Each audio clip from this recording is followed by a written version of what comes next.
Hello guys, welcome back to my channel.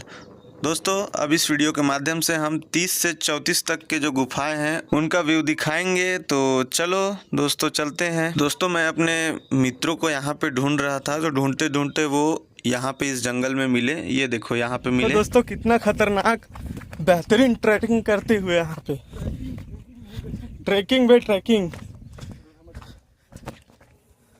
दोस्तों, ये आप लोग जो नीचे में गुफा देख रहे हैं, तो हम लोग यहीं से एंट्री करेंगे। तो सबसे पहले इसके लिए नीचे उतरते हैं। तो चलो। लोग उतरते हुए यहाँ पे बहुत ही खतरनाक ट्रैकिंग जोन है।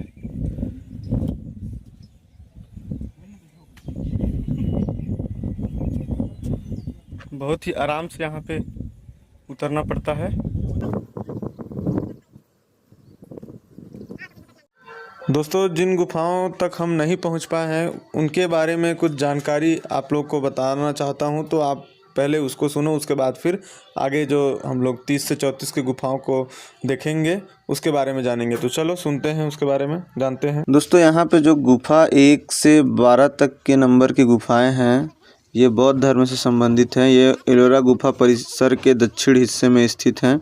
यहाँ आपको बौद्ध विहार, जिसको मठ कहा जाता है, चैत्यगृह, जिसको प्रार्थना हॉल, और भगवान बुद्ध से संबंधित मूर्तियाँ और चित्रण मिलेंगे। और जो गुफा नंबर 13 से 15 तक की गुफाएं हैं, ये गुफाएं हिंदू धर्म से संबंधित है। ये बौद्ध गुफाओं के पास ही हैं और इनके बीच का एक ट्रांजिशन पॉइंट है। यहाँ हिंदू देवी देवताओं की मूर्तियां हैं, जैसे शिव, विष्णु और अन्य। दोस्त, ये भाई साहब लोग इधर से जा रहे हैं। आज हम एलोरा की सीरीज का आखिरी एपिसोड लेकर आए हैं। यह सफ़र शुरू हुआ था गुफा नंबर 16, जिसे कैलाश मंदिर भी कहा जाता है, और अब हम पहुंच चुके हैं गुफा नंबर 30 से 34 पर। यह गुफा एलोरा की कला, धर्म और संस्कृति का अंतिम लेकिन बेहद महत्वपूर्ण अध्याय है। आज हम इन गुफाओं का न केवल दौरा करेंगे बल्कि इस यात्रा के पूरे अनुभव को भी साझा करेंगे। साथ ही सीरीज को ख़त्म करते हुए हम उन यादों और ख़ास पलों पर भी बात करेंगे जिन्होंने इसे यादगार बनाया। तो दोस्तों, वीडियो को अंत तक ज़रूर देखिए। और हाँ, कुछ मज़ेदार बातें और जोक्स भी बीच में होते रहेंगे ताकि आप बोर ना हो। तो दोस्तों, चलते हैं गुफा नंबर 30 की बातों की ओर। हमारी पहली गुफा है गुफा नंबर 30, जिसे चंद्रशाला या ईश्वर लेनी के नाम से भी जाना जाता है। यह भगवान शिव को समर्पित है। यहाँ शिव और पार्वती के विवाह का एक सुंदर दृश्य उकेरा गया है। यह देखकर आपको लगेगा कि यह सिर्फ पत्थर नहीं बल्कि कलाकार की भावना है। यहाँ शिव और पार्वती का विवाह देखकर लगता है जैसे वो कह रहे हों, शादी कीजिए लेकिन मुंह पर शादी के खर्चों का हिसाब न लगाइए। तो शिव पार्वती का विवाह देखकर ऐसा लगता है जैसे वो हमें कह रहे हों, अरे शादी कर लो भाई, भगवान की तरह शांत जीवन जीना है तो।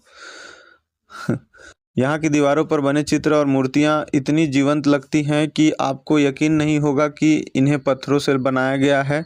और हाँ, अगर आप कला प्रेमी हैं तो यह गुफा आपके लिए स्वर्ग है। तो दोस्तों, अब जानते हैं गुफा नंबर 31 के बारे में। तो अब चलते हैं गुफा नंबर 31 की ओर। यह ध्यान और साधना के लिए प्रसिद्ध है। गुफा भले ही साधारण हो लेकिन इसकी शांति आपको अंदर तक सुकून देती है। वैसे इस गुफा में आकर ध्यान लगाना तो आसान है, लेकिन ध्यान भंग होने का खतरा तब होता है जब कोई और ब्लॉगर आपका कैमरा चलाने लगे। दोस्तों, यह गुफा भले ही छोटी है लेकिन यहाँ की शांति और सादगी इसे खास बनाती है। यहाँ भगवान शिव ध्यान की मुद्रा में है। ऐसा लगता है कि इस गुफा का उपयोग ध्यान और साधना के लिए किया गया था। वैसे अगर आप यहाँ ध्यान लगाने आए हैं तो इस बात का ध्यान रखिएगा कि बैग आपका और ध्यान मच्छरों का न बन जाए। यहाँ की नक्काशी साधारण है लेकिन यही इसकी खासियत है। अगर आप भीड़ भाड़ से दूर रहकर प्रकृति के करीब कुछ समय बिताना चाहते हैं तो यह गुफा आपके लिए एकदम सही जगह है। दोस्तों, यह है गुफा नंबर 32, जिसे इंद्र सभा कहते हैं। जैन धर्म को समर्पित यह गुफा बेहद भव्य है। यहाँ की मूर्तियाँ और नक्काशियों में जैन तीर्थकारों के जीवन की झलक मिलती है। दोस्तों, यहाँ भगवान महावीर और तीर्थकारों की मूर्तियाँ भी हैं। गुफा के अंदर एक विशाल हाथी की मूर्ति है जो इस गुफा की शान बढ़ाती है। मुझे लगता है अगर इस हाथी को पता होता कि इसे पत्थर का बना दिया गया है तो वो कहता, अब डाइटिंग की क्या ज़रूरत, पत्थर का वजन तो कोई कम कर ही नहीं सकता। यहाँ की बारीक नक्काशी देखकर यही लगता है कि कलाकारों ने इसमें अपनी आत्मा डाल दी थी। इसे देखकर कोई भी जैन धर्म की कला और प्रकृति के प्रति श्रद्धा को समझ सकता है। दोस्तों, अब जानते हैं गुफा नंबर 33 के बारे में, जिसे जगन्नाथ सभा भी कहते हैं। यह गुफा भी जैन धर्म को समर्पित है। यहाँ तीर्थकर पार्श्वनाथ और अन्य तीर्थकारों की मूर्तियां हैं। इस गुफा का डिज़ाइन इंद्र सभा जैसा है, लेकिन यह आकार में और भी बड़ी और भव्य है। ये देखो दोस्तों, तो दोस्तों यहाँ से कितना ब्यूटीफुल व्यू दिख रहा है झरने का।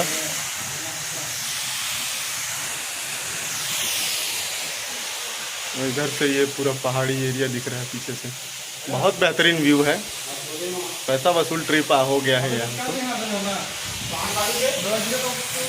अगर ध्यान लगाना है तो ऐसा बड़ा और सुंदर हॉल होना चाहिए, तभी तो ध्यान ठीक से लगेगा ना। यह गुफा जैन धर्म के अनुयायियों की धार्मिक भावना और उनकी कला के प्रति समर्पण को दर्शाती है। और आखिर में है यह गुफा नंबर 34। यह गुफा भी छोटी है, लेकिन यहाँ ध्यान की जगह और भगवान की मूर्तियाँ इसे खास बनाती हैं। ऐसा लगता है कि यह जगह ध्यान और साधना के लिए बनाई गई थी। वैसे अगर आप यहाँ ध्यान करने आए तो यह ध्यान रखें कि ध्यान लगाने के बाद उठ कर जाएँ, वरना अगला ब्लॉगर आपको मूर्ति समझकर शूट कर सकता है। ये देखो, नीचे से झरना कुछ इस तरह से दिखता है। हम लोग ऊपर से देखे थे अभी।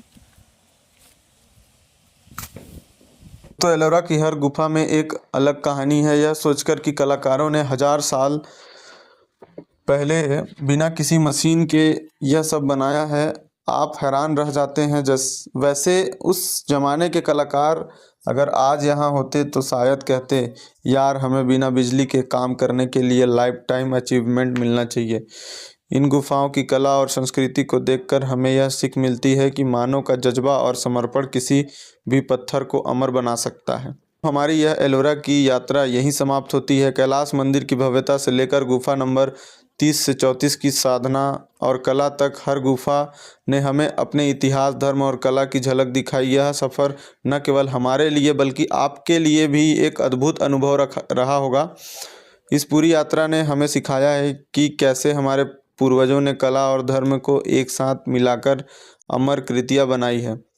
वैसे दोस्तों, इतना घूमने के बाद मैं तो सोच रहा हूँ कि यहाँ एक गुफा चाय और समोसे वाली भी होनी चाहिए।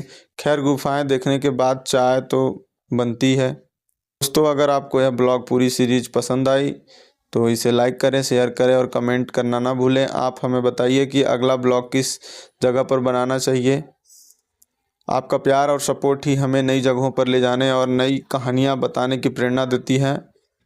तब तक के लिए अलविदा, और याद रखें, इतिहास और प्रकृति को सहेजना हमारी जिम्मेदारी है। गाइस, यही यहाँ एलोरा की गुफाएं थी।